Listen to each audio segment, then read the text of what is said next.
Nous allons étudier comment décolle et atterrit un aéronef, ainsi que tous les systèmes qu'il utilise pendant ces deux phases de vol. Pour cela, nous allons prendre des exemples pratiques d'un avion de ligne et d'un planeur au décollage et à l'atterrissage. Nous sommes ici dans le cas d'un décollage de planeur. On remarque que la vitesse augmente et que lorsqu'elle est suffisamment importante, le pilote tire sur le manche afin de donner une incidence à son aéronef. Cette incidence va aider au gain de portance et va permettre à l'avion de décoller. Nous allons maintenant voir cette même manœuvre avec un avion de ligne. On peut constater que les volets ici sont sortis et que ces volets, ces parties mobiles, permettent d'allonger l'aile pour augmenter la surface et donc augmenter la portance. La vitesse nécessaire au décollage va alors être moins importante.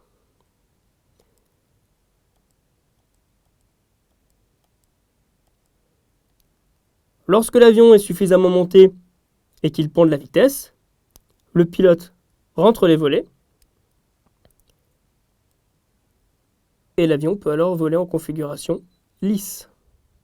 Nous sommes maintenant à l'atterrissage avec ce même planeur. On remarque que le pilote essaye de garder les ailes à l'horizontale. Et on remarque également que les aérofreins sont sortis.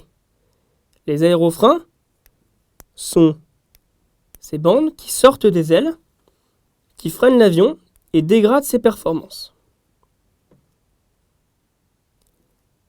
Ils permettent également au planeur de chuter afin d'arriver à la bonne vitesse au sol. Au ras du sol, le pilote arrondit l'avion, il le cabre légèrement afin de compenser le manque de portance par le manque de vitesse, par un gain d'incidence. Afin de freiner, le pilote laisse les aérofreins sortis et arrête le planeur sur la piste. Nous sommes maintenant avec ce même avion de ligne. On remarque que les aérofreins se lèvent et s'abaissent pour freiner l'avion et que le pilote sort les volets afin d'augmenter la portance et de pouvoir réduire sa vitesse au maximum. Ces volets permettent également de freiner l'avion car ils créent plus de traînée, ce qui est également recherché par le pilote pour dégrader ses performances, descendre et perdre en vitesse. Une fois que l'avion approche du sol, le pilote l'arrondit. Et une fois au sol, il laisse les aérofreins afin de freiner l'avion et pouvoir l'arrêter sur le sol. On remarque que ces systèmes de volets d'aérofreins pendant les phases de décollage et d'atterrissage sont utilisés tant bien pour les planeurs, les avions légers ou les avions de ligne.